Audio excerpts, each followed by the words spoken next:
Welcome to Pastor's Perspective, sponsored by Calvary Chapel, Costa Mesa. My name is Brian Perez, and we are here ready to talk to you, answer your questions about the Bible, the Christian faith, family, just about anything that's on your mind. 888-564-6173 is the number to call. And who do we have on the program today? Well, it's Tuesday. You know what that means. We normally have Tony Clark from Calvary Chapel, Newport News in Virginia. And he's here today on Skype. Hello, Tony. Good to see you there. We've also got Bobby Conway, the pastor of Image Church in Charlotte, North Carolina, and also the author and apologist you hear on the 1 Minute Apologist channel on YouTube and the Unapologetic radio program. And here in the studio for the first time this year, which means it's the first time we're all together for the new year, it's Brian Broderson, the senior pastor of Calvary Chapel, Costa Mesa in Southern California, from the Back to Basics radio program. So hello, fellas. What is new? Hey, everyone. Happy New Year. Hey, Brian. Great to see you all. Yeah, same to you, bud. Yeah. Likewise. And Bobby, I thought you were going to be on a cruise to the Bahamas or something this week. I guess that's not happening, huh? Either that or you took the Bobby Cam with you on the boat, and you're just so committed to the program. Yeah, well, it's one of those situations that as a mom and dad, you just got to do what you got to do. Our son's been transparent about just some of his mental health struggles and some of the depression, and he kind of sank to a low spot. And we brought him back up from Florida just to make sure that we just spend good time with him and walk him through this. And so I would just ask the listening audience to please pray for our son.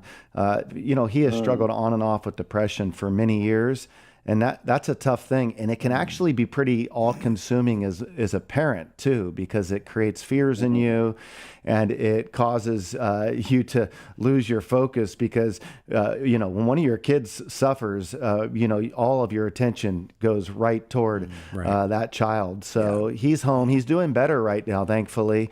But we just felt like, look, we can just postpone this trip and do whatever we need to do to help him just get reoriented. Amen. I mean, that is really the truth, Bobby, what you're saying. Your kids, your heart's just so wrapped up in their lives, man. When they, when they suffer, we suffer right along with them, don't we? Absolutely. We sure do. Yeah. I think of even, to kind of project that beyond ourselves, you think of God, his statement that in the afflictions of his people, he was also afflicted. And how, the Lord, I mean, you think of how you feel right now, thinking about what's happening with your son. Tony, you've gone through stuff with your kids, obviously. I've gone through stuff with my kids, grandkids. Yeah. And that heart of empathy and that heart of, oh my gosh. And, that's the Lord's heart for his people too. So when we have those strong, emotional, compassionate kinds of yearnings, we're actually getting a little taste of the Father's heart toward us as his people. Yeah. Yeah, that's for sure. One of the things that I think that we feel, is I'm thankful that our son, he's already done a video for our church in the past about struggling with mental health, because one of our passions at Image Church is to help those with mental health issues, to see how the gospel can help them. But there's that side of wanting to protect as a mom and a dad, and then you're wanting to model being real through the trial. And there's a fine line there that I don't always know. It's his story to share the things that he struggles with, but at a big picture level, fortunately, he's not.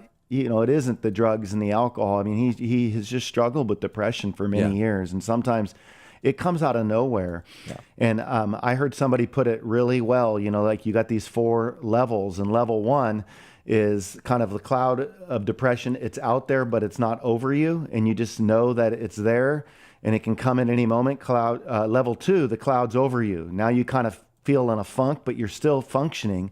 Level 3, now you're starting to find that your capacity is messed up and you're not functioning well. Level 4, you're thinking about an exit strategy. And so it was a helpful way for me to think about that whole idea of how do we help people who are in depression and know how to handle and grope with the different stages as they come along our way in life. Yeah. And depression is, man, it's a beast, it's, and honestly, unless you've really ever experienced it, it's hard to even get your head around it. I mean, we all have up days, down days, we have days where we feel, we might say, well, I'm depressed and, we might be to a certain extent, but when you have a clinical type of a depression, that is a whole nother level of, absolutely. The torment is really, what it comes down to. So, man, well, we're going to be praying for him. You bet. Thank you, Brian. I appreciate it, bud. All right. 888-564-6173 is our number this afternoon. Let's start with a question sent in on Facebook.com/pastorsperspective. Ephraim sent this one in. A friend let me borrow a book to read, but I realize the author is a Seventh-day Adventist. Should I read such books? This one in particular is called After the Order of Melchizedek by R. Hope Robertson. Tony, have you read that book? Are you familiar with it? Or should Ephraim should he even read these books? I wouldn't recommend it. That's just me. Because there's too many good books to read and especially the Bible to read. I wouldn't recommend it, especially a person who doesn't know the ins and outs of Seventh-day Adventism, that they will begin to read this author's views and may get swayed, may get deceived. So I wouldn't recommend reading the book. There's too many great books out there from really good authors, and especially the Bible itself. Yeah. Brian, any thoughts? I agree with Tony. Yeah, I think that's good advice. Why waste your time on something that is going to be confusing at best and, misleading and all? Yeah, I wouldn't bother. Yeah. Bobby? No, I think that what the guy said is great. I mean, the only thing I might add, their advice to not read it, it's not that they don't think that, Christianity can handle the test of reading maybe a Seventh-day Adventist book that might have some funky teachings in it. And I'm not saying that Seventh-day Adventists, that there's not legitimate Christians within it, but there are some aberrant teachings. And so, unless somebody is studying to kind of do apologetics as it relates to Seventh-day Adventists to point out some of the weaknesses of their theology, it doesn't make sense in light of all the good books to spend your time camped out there. Now, we often get, questions about different books and videos on YouTube and all this other stuff, and we tell people to stay, like we are right now, stay away from this book. But there might be people saying, well, what is it that you're trying to hide? Maybe they're right and you guys are wrong. And why is it that you don't want me to read this book? Well, Seventh-day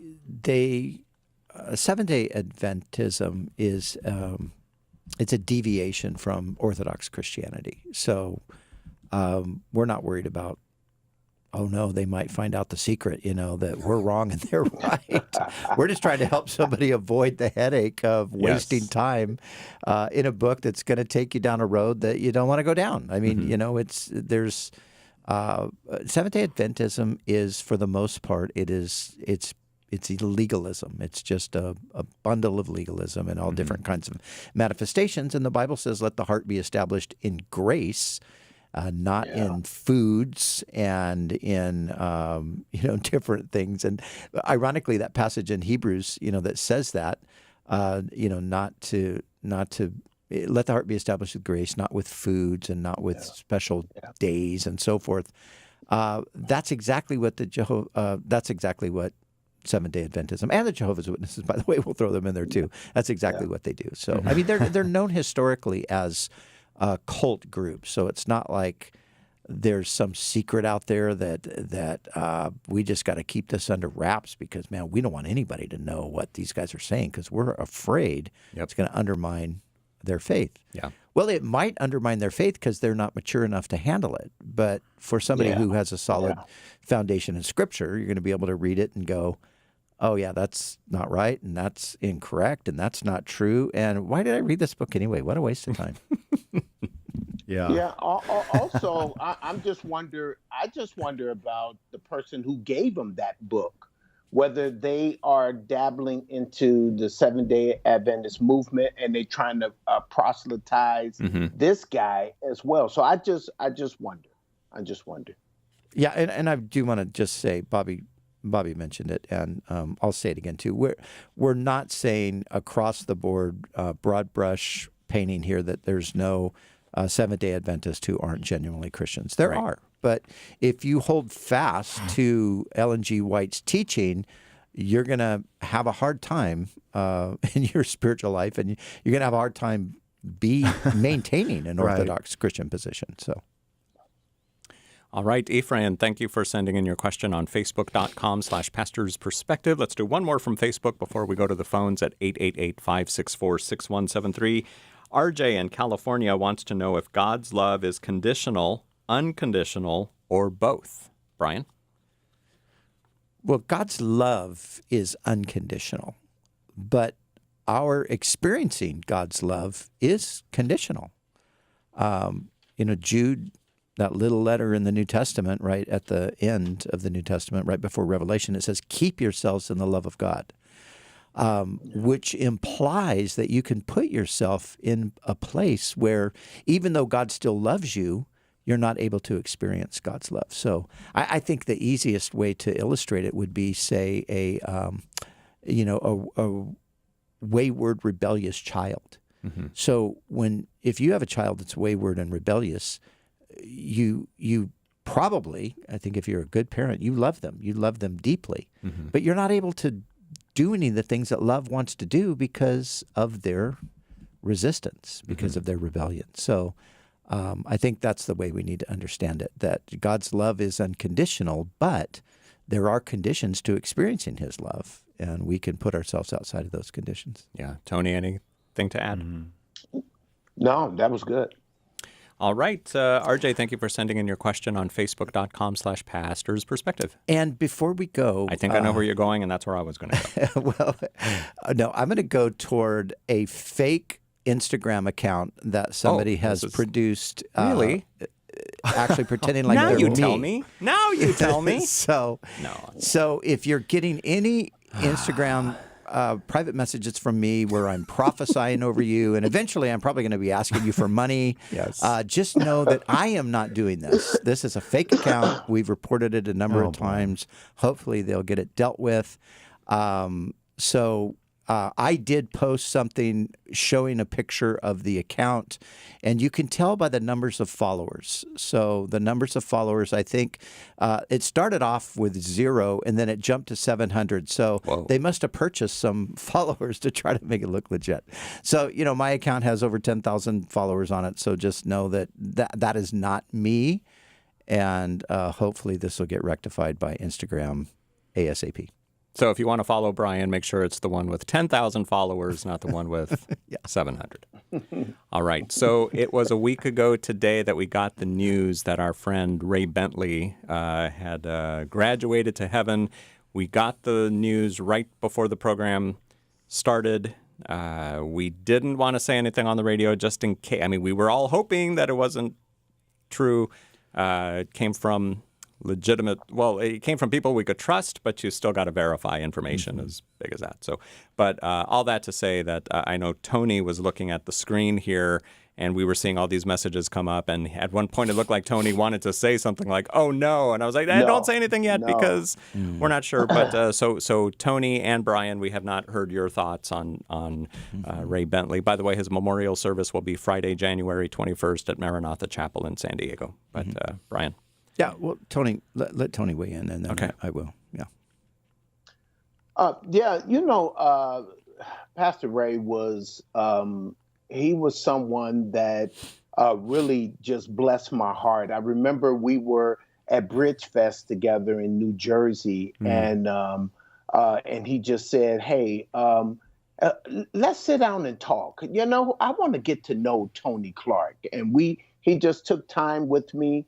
And then we were in Seattle speaking together. Then he said, I want Maranatha Chapel to get to know Tony Clark. He invited me to speak there. And then throughout COVID, he would just call me and just see how I was doing, how the church was doing, how I was doing personally. And I tell people all the time, I believe if I told him, hey, we're struggling this way or that way, he would have wrote a check and sent it to me with no problem. I believe that in the deepest part of my heart. So I was really, and on top of that, I was not going to definitely say anything on the air. I was just watching the screen and I was just saying, no, that I pray that's not right. We got it at the half an hour mark is when we got it. I saw the information. Well, I saw it around a little bit before we broke for the break. Yeah. And I was just trying to wrestle through all of that. And but he was just such a great, great man and always encouraged me. And Pastor Brian wrote just a tremendous tribute to him that just says it all. Yes, indeed. CalvaryChapel.com. Mm-hmm. Yeah. So, I pretty much summarized it in the tribute that I wrote to Ray. Our friendship was about a 40-year friendship, and we met and connected when we were really young, both young pastors in our 20s, and pastoring in the same county, San Diego County, and the Lord knit our hearts at that time. And then just from that day forward, I think of so many places I traveled with Ray around the world. And one of the things that I was thinking that I had kind of, I've been so many places with him in the last 10 years that I had kind of forgotten. But man, many, many years ago, before the Lord clearly called us to England, but when that whole thing was starting to develop, Ray went with me on a trip, kind of a scouting trip to England. And it was Ray and Richard Semino, and it was my daughter Kristen and Ray's daughter Annie, and it was Richard's daughter Deborah. And we just had this, fantastic time. I remember having planted the church in London. I remember Ray coming. I very vividly remember Ray preaching on a Sunday morning in London to the church and people just, loving him. Ray was a tremendous Bible teacher. He really, really was a great, great Bible teacher. And beside that, he was just one of the most loving, kind men that I've known. And I was saying to a friend yesterday who is also a friend of Ray's and a friend of another friend of ours who passed away back in 2014. I said, this is like that. Ray is now the second person that's died that I have been deeply connected with in a personal, friendship as well as ministry. Obviously, Pastor Chuck would be that too, but he's kind of a different category there. But so. Man, heart just goes out to the family, to Vicky, to Danny, to Annie, and all of them. And I watched a little bit of a video of their Sunday service, and it seemed like the Lord was really giving them grace. Brian, Ray sat in the studio plenty of times with us, and I think it was just in a few December. Weeks ago. Yeah. I wrote in the article that it was November, and then I started thinking, no, that was early December. And we sat here, and if anybody knew Ray, this is what you knew about Ray. Ray was 100% about the second coming of Jesus. Yes. I mean, that was he was, that was his deal. Bible prophecy, Israel, that was Ray Bentley. Yeah. And so, I remember that last time we were together and we left the studio and he was saying, Brian, the Lord's coming soon. He could be coming in 2022. And you know what? He was right. He did. The Lord did come. Yeah. The Lord came and said, come on, Ray, come on up. Yeah. And actually his daughter said that when he was basically transitioning to heaven, he had sort of a vision where he just said, I'm going up the mountain of the Lord and Jesus is with me. And then he was gone. Yeah. Yeah. Wow. Crazy. Very sudden. Wow. Yeah. Very unexpected, obviously, but Indeed. He will be missed. Will be missed. Yep. Absolutely. Yeah. So again, the memorial service is on January 21st. It's about a week and a half from now on a Friday at 1 p.m. In person at Maranatha Chapel in San Diego, as well as online at maranathachapel.org. All right, to the phones we go. 888-564-6173. Here is Angel in California. Welcome to Pastor's Perspective. Angel. Hello. Hi. Thank you for having me. You bet. Yeah, I have a two-part question. Okay, so I have a 1-year-old daughter. There was a season I was in ministry, but now I'm kind of busy, so is it okay to be in ministry right now, take some time off? And then my second part is, why did Jesus start his ministry at 33? Is there a specific symbolism to 33? Why not 32 or 30? How old are you, Angel? I'm 27. Okay, I'm just wondering if you're wondering, can I wait 6 years before I jump back in? Or I don't know. Bobby, go ahead. What's your what would you say to Angel? Well, we're not exactly sure if Jesus was 30, 31, 32. We just know he's kind of in that range. And some of that is there's confusion around when he was born exactly. So depending upon when you would say that he's born, that you might come to some of that. But at about the age of 30, I've heard some people say, oh, he would have lived to be about 35. So I've heard that mixed up. But, I'm comfortable with 33 is when he dies, and at about the age of 30, he starts his public ministry. And as far as the why at the age of 30, in the fullness of time, God sent forth his son, and that was just the time for him to start doing what his ministry required him to do. And the Bible doesn't kind of lay out a clear pathway of some people might say, okay, well, the priests in the Old Testament were 30, but that is true, but that doesn't necessarily mean that's why Jesus started that public ministry at 30 exactly. That's a good, interesting insight, and it's very probable or plausible, but I don't think it's something that we can guarantee. As it relates to you with your 1-year-old, I can't answer that for you. That would be more of a counseling situation where you would just need to sit down with somebody. I would say, of course, if your family needs you, it's okay to push some pause and slow things down in the ministry. But sometimes it might just mean reprioritizing some other things before maybe even ministry. It could be that you've got some loose time in other areas that could be buttoned up. And so I would have to ask you a bunch of questions, and then obviously this format's not the place for that. Yeah. Tony, anything to add? In Luke 3, right around verse 23, it said Jesus started his ministry at 30 years of age. And so I do believe that there is some validity to the priests beginning at age 30. They pretty much ended their ministry right around 50 years old. And so seeing that Jesus came to, to fulfill the old, to establish the new, if Jesus deviated from anything of the Old Testament, then the Jews as well as the religious leaders would have blasted him and given him a hard time. So I do think it's somewhat plausible that he started at around 30 years of age, just like the priests in the Bible. As far as the personal thing, I agree with you, great doctor, on that. 1 Timothy 3, verses 4 and 5 says, if a man doesn't know how to take care of his own house, how can he take care of the house of God? So there seemed to be a dual ministry there, a ministry at home and a ministry at church. And it's not necessarily a either or, it's a both and. And when you're at home to minister to your family. When you're at church to minister to God's people. That's just my take on it. And some may, disagree with that, but I'm okay with that. Let's hear from Angel what he thinks before we ask Brian's opinion. Okay. Yeah. Understand both views. All right. Yeah, it helps a lot. Okay. Brian, any thoughts? No, it's good.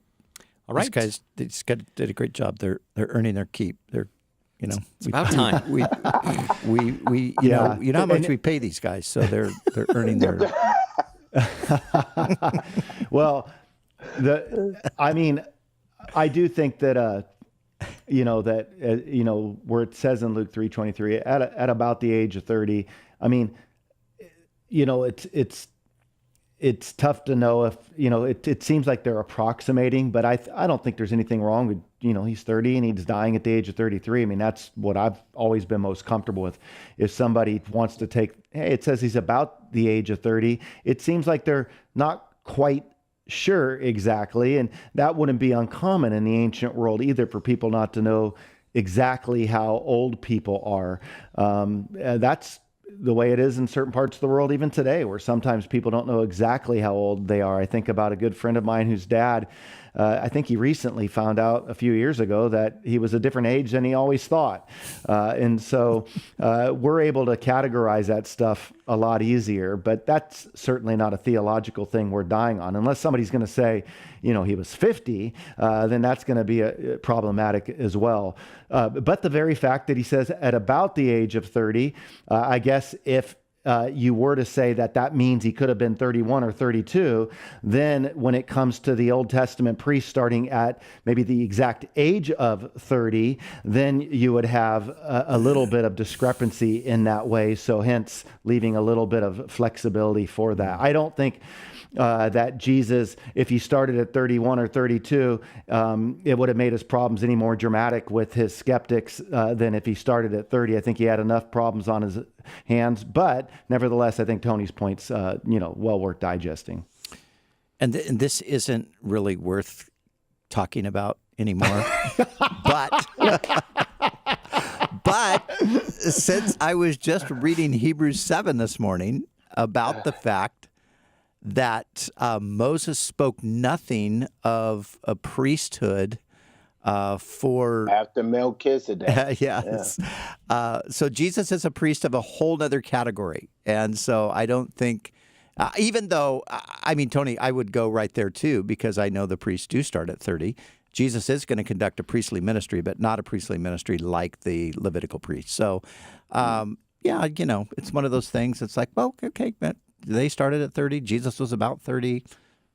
Jesus did do a priestly function. He offered sacrifice. He sacrificed himself. So, but, this kind of stuff, it's fun to talk about and, sort of bat it back and forth. But in the end, it's like, okay, whatever. Angel, thank you for calling today with your questions here on Pastor's Perspective at 888-564-6173. Hope that helps. All right, we're going to go to Diana in California. How can we help you, Diana? Good afternoon, gentlemen. I have a couple of quick questions due to the recent holiday. One of the topics that came up in my circle of friends and family it's kind of twofold. One, how old was Joseph when he married Mary? There's a couple of, I think, notations in the Bible that he might have been around 80. And the question then is, he was married before and had children. Did Mary and Joseph have any children together after she gave birth to Jesus? Those are the two questions. Well, the second one we know she did. Yeah. They did. Yeah. I'm shocked I that. was looking in the Bible and I couldn't find anything. Yeah. Well, that's because it's not in there. So the Bible doesn't tell us. I can pretty much guarantee that he was not 80. There's no 80-year-old marrying a 15-year-old in the Bible. That's not happening. Was Joseph older than Mary? Maybe not. It says that they were betrothed. It says that they were engaged to each other when all of these things happened. It seems more like they were of a similar age of the typical marrying age.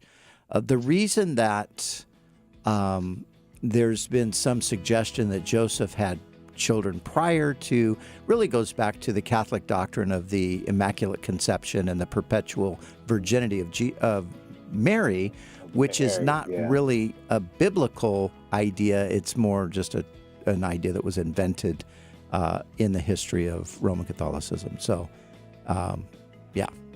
Okay. The kids, the Jesus had brothers and sisters. It tells us their names in the Gospels, And we would just take that to mean that they were the children of Joseph and Mary. Yep. All right. Going to take a break now. We'll be back with more of your questions at 888-564-6173. Diana, thank you for your questions. 888-564-6173, the number to call. We'll be back in a little bit. Stand by.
We're back on Pastor's Perspective, 888-564-6173, the number to call. We are live on this Tuesday afternoon, and we'd love to hear from you at 888-564-6173. If you're watching on Facebook or YouTube, thank you for doing that. Make sure to share the video with your friends on your social media sites. But if you have a question, call us at the number there on the bottom of your screen, 888-564-6173. And answering your questions today are Brian Broderson, Bobby Conway, and Tony Clark. Ready for more questions, guys? Yep, Let's do it. Okay, so we're going to start with Melissa in California. What did you want to know, Melissa? Yes, hi. I wanted to know if God is the Alpha, the Omega, and the beginning and the end. And I know we don't have this answer, and we're probably not meant to have this answer, but I wanted your perspective on how did he come to be? Has he always been here? Bobby, what do you tell Melissa? Yeah, well, we actually do have the answer to that in the scripture.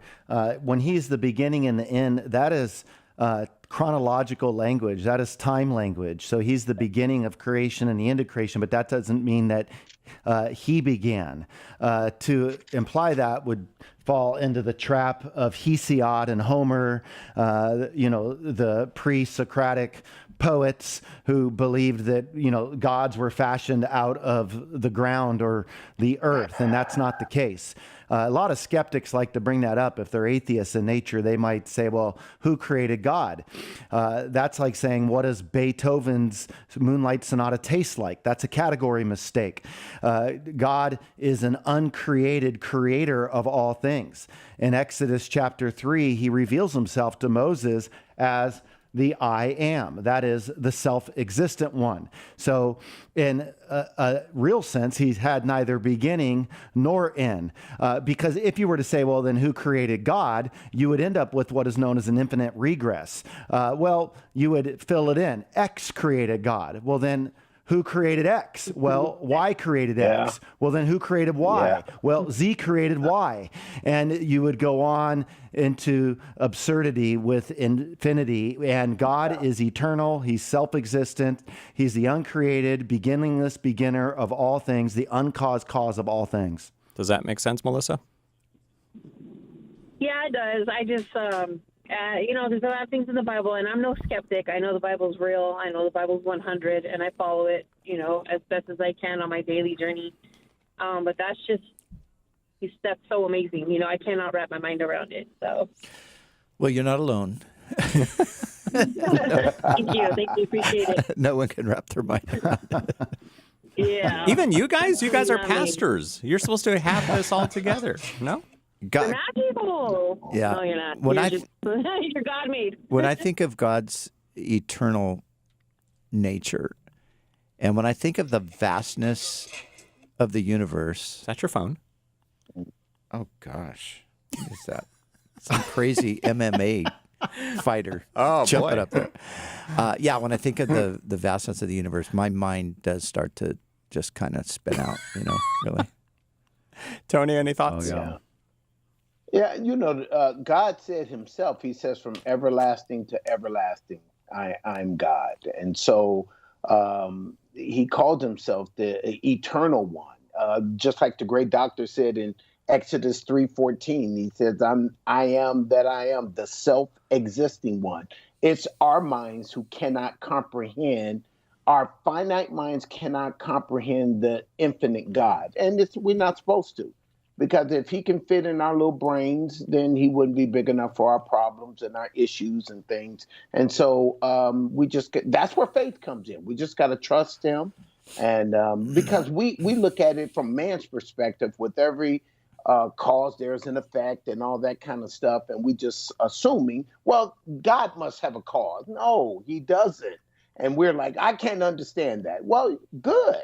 Join the rest of humanity. Bobby, it looks like you wanted to add something.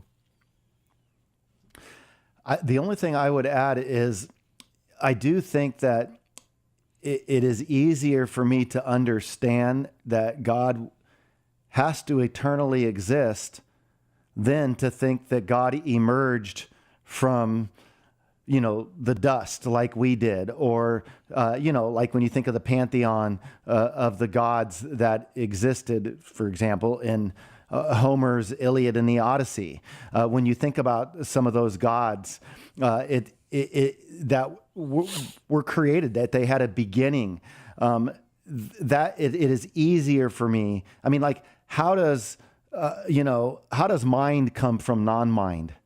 And so the whole idea that God's an eternal mind, how does person come from non-person? And so I think it's easier to picture the fact that there always has been a God that in a particular place in time, he chose to create a world for us to be a part of. And when you really think about like the incarnation and what that entails, I mean, Jesus is the second person of the Trinity, eternally existing with the Father and the Spirit, chooses to confine himself for the rest of eternity to a human body that he assumed in the incarnation. It's astonishing to think. I mean, like, imagine taking on a dog nature for the rest of eternity. Like, he takes on and he assumes this corporeal, this body that is fastened to him forever, that will always be a part of him. And I think that just goes to show something as well about the sublimity of his love and the grandeur of his love. Tony, do you have a verse there that you want to share? It looks like you... No. Just...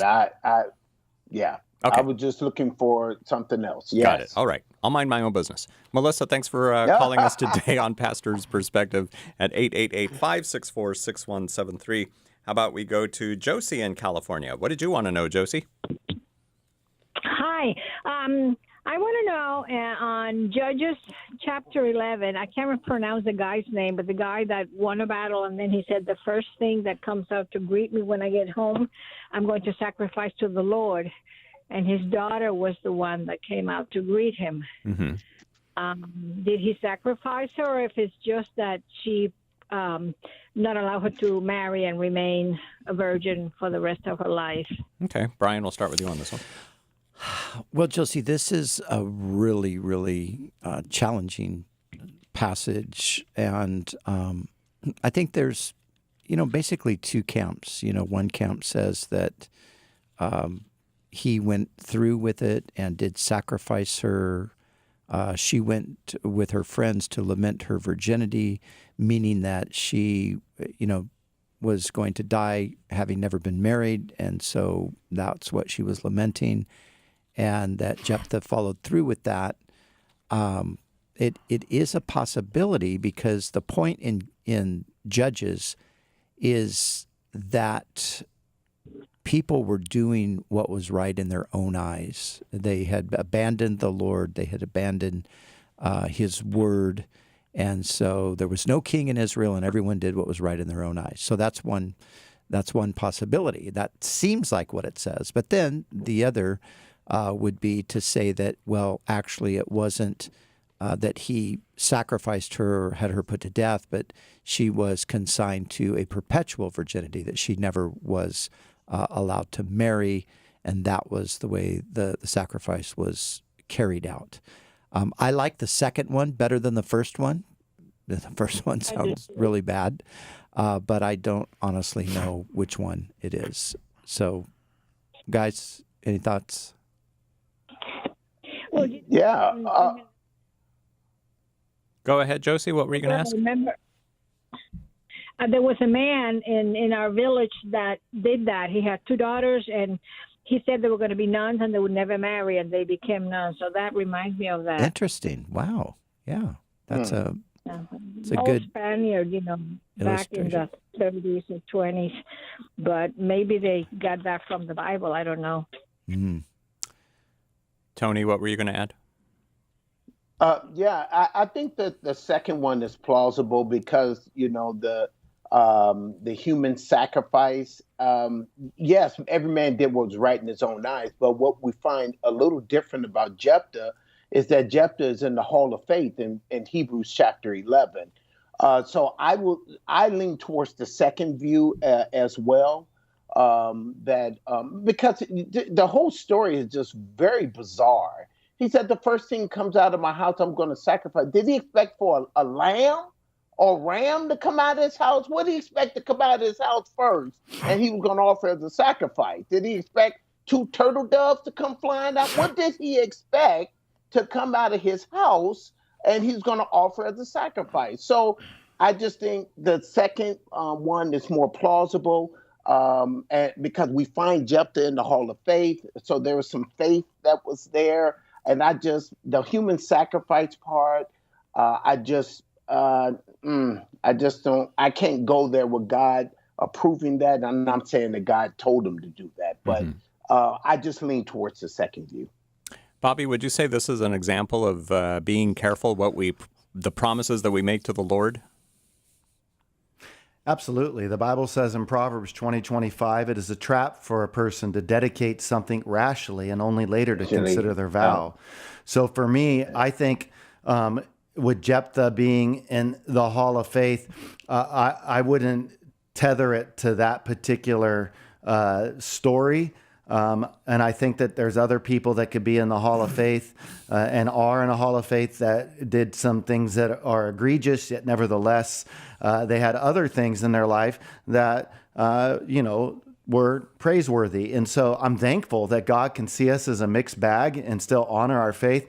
I think my position would be whichever decision it was that he made, whether to sacrifice her virginity or to sacrifice her life, it was a foolish decision. And it just goes to show that even judges can not be good judges at times. Josie, thanks for your phone call today on Pastor's Perspective. Well, like you mentioned, Bobby, too, I mean, you've got Samson in the Hall of Faith, and he's a colossal failure in many ways.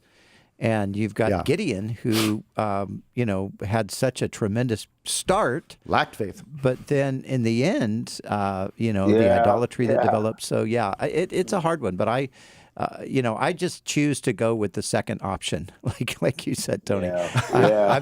I'm going to go with that one, and if it's something else, then so be it. Yep. 888-564-6173. Brent, let's get your question. How can we help you? Hey, how you guys doing? Doing well, thanks. Good, thank you. Okay, hey, my question is, last night, of course, when I can't sleep at night, I put my headphones in, I listen to podcasts, and last night I was listening to Unbelievable with Justin, I forgot his last name. Briley. Yeah, I love that show. And so there was a debate there about Martin Luther and the influence he had on Hitler. And so, I was listening to that, and I love Martin Luther. I love the Reformers. But I look at some of his writings towards the end, and they were horrible. What he said about the Jews and, anti-Semitic, and just the writings that I was listening to. I never really read them before, but when I was hearing them last night, I was just blown away. And I just wonder, as a church, as a church, a lot of times we embrace Martin Luther, and I know there's Lutheranism and all that, but I just don't see how, as a church, that we can, when I look at some of the things that he said in those writings there. And I just wanted to know how you guys felt about that. I don't know if you guys know too much about it, but it just kind of blew me away. It kind of bummed me out. It bummed me out, actually, when I was listening to it last night. Not something that you want to happen when you're trying to fall asleep. Instead, you get worse, more depressed. Brian, what do you tell Brent?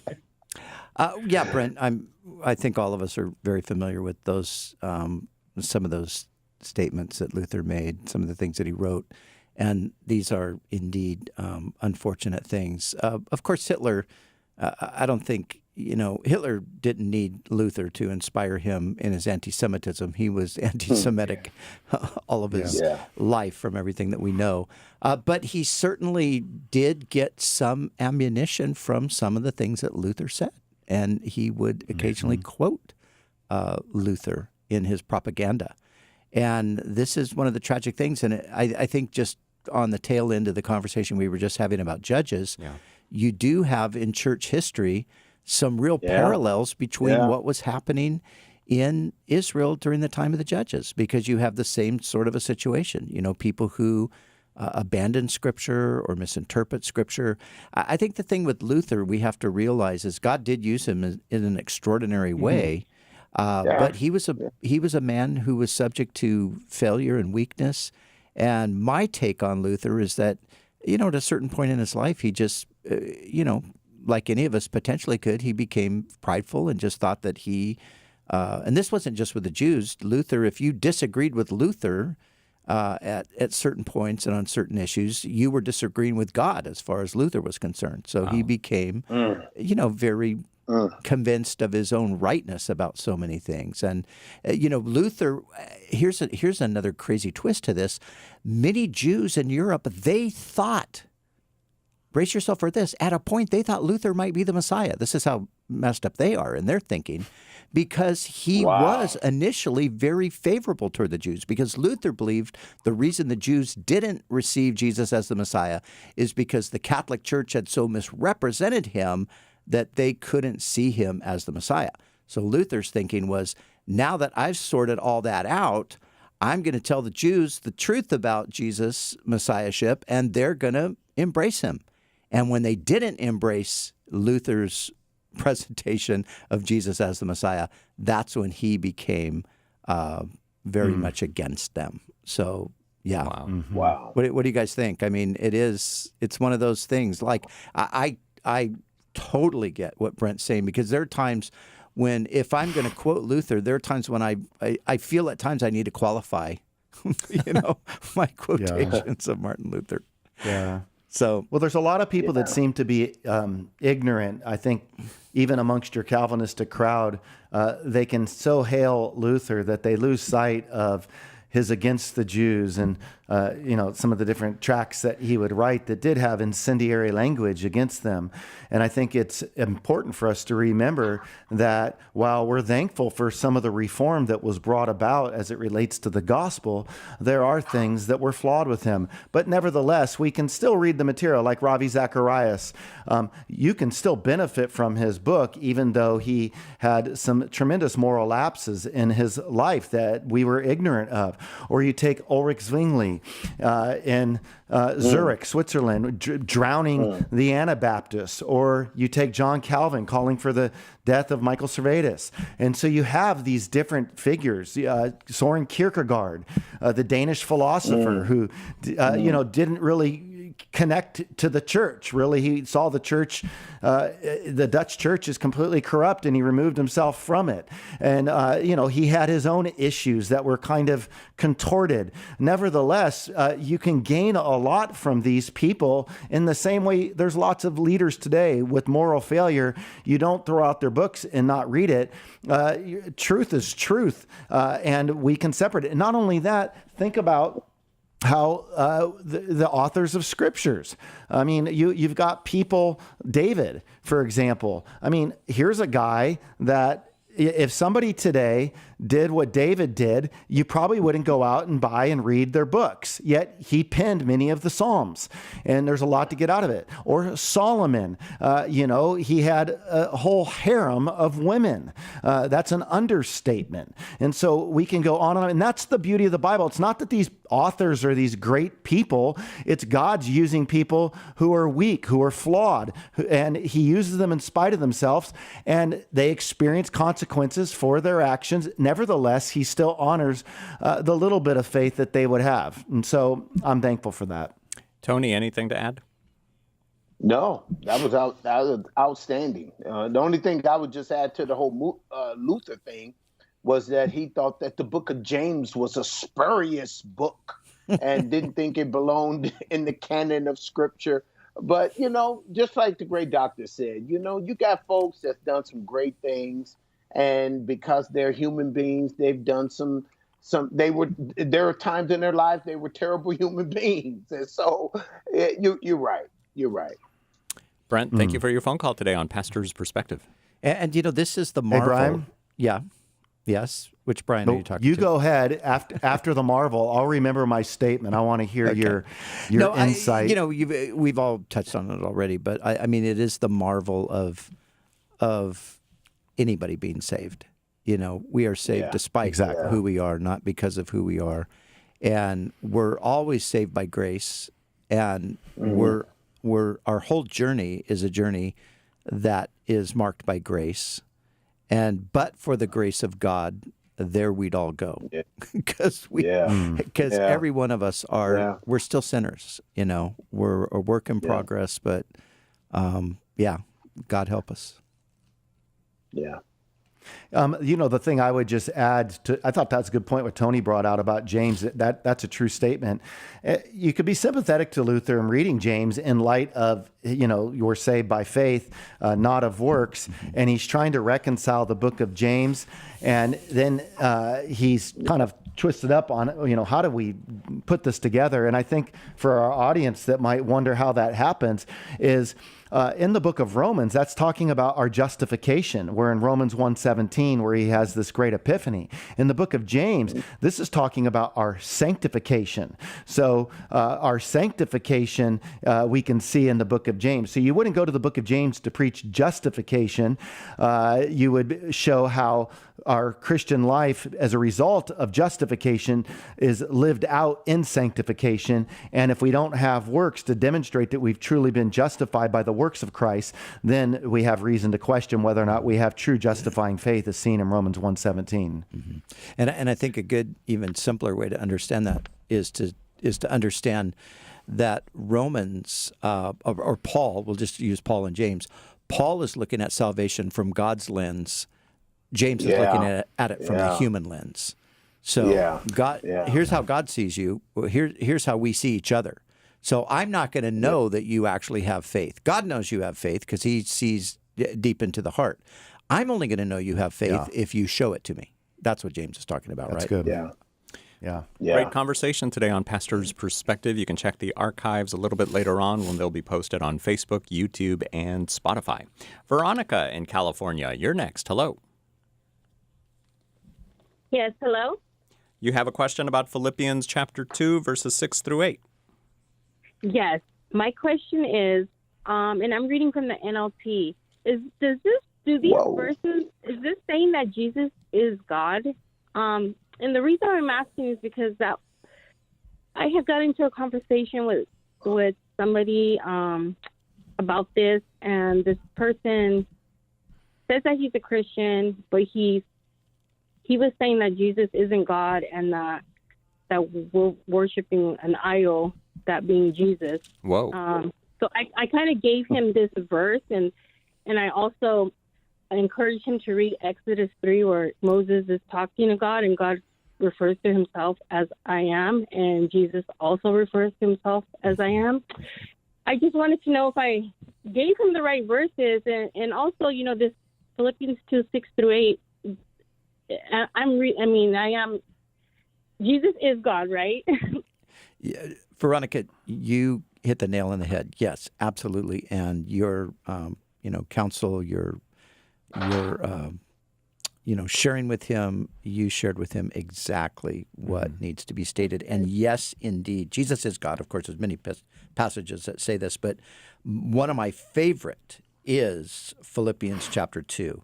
And I'm not sure how the NLT reads, but the NIV, I think, and I think it's probably very similar, it just makes it so clear. Speaking of Jesus, who being in very nature God. So, you can't really say it any more plainly there than that, can you? Yeah. Right. He did not consider equality with God something to be used to his own advantage. Rather, he made himself nothing by taking the very nature of a servant. So, absolutely. Yep, that's what the text is saying. And when it says thinking in equality, though he did not think of equality with God, yeah. What exactly does that mean? Well, like the NIV clarifies, he didn't think that equality with God should be used to his own advantage. So in other words, he wasn't like, I'm God and I'm just going to stay in my eternal position here, and I'm not going to use my divinity to help humans. He didn't do that. He did the exact opposite of that. He, who could have just retained his stature, as he had been for eternity, he humbled himself instead, and he became a human being, and he took upon the form of a servant, and ultimately he died on a cross. So here's Veronica, who knows that Jesus is God, but somebody comes along and starts sowing these seeds of doubt, and now she's like, wait, this is true, right? And there's so many people that try to do things like that and get us off track. Tony, what would you tell Veronica? No, what Pastor Brian said is definitely right. The Philippians 2, is talking, Jesus is speaking of both Jesus being God and Jesus being man. And so what he said was outstanding. Yes, it was. Veronica, thanks for your phone call today on Pastor's Perspective. We have run out of time, so sorry if we couldn't get to your call today. We'll be back tomorrow between 3 and 4 p.m. Pacific time. Give us a call then. The same phone number, 888-564-6173. As I said a little bit ago, today's program will be archived on Facebook, YouTube, and Spotify if you want to listen to it again or share it with a friend. So, and if on YouTube, you could probably do it on Facebook and the other one as well, but on YouTube, you can click the little bell icon at the top, and then you'll get notified every time we do a live video. So thanks so much for listening today. God bless you guys. For Brian Broderson, Bobby Conway, and Tony Clark, I'm Brian Perez. Pastor's Perspective is sponsored by Calvary Chapel, Costa Mesa.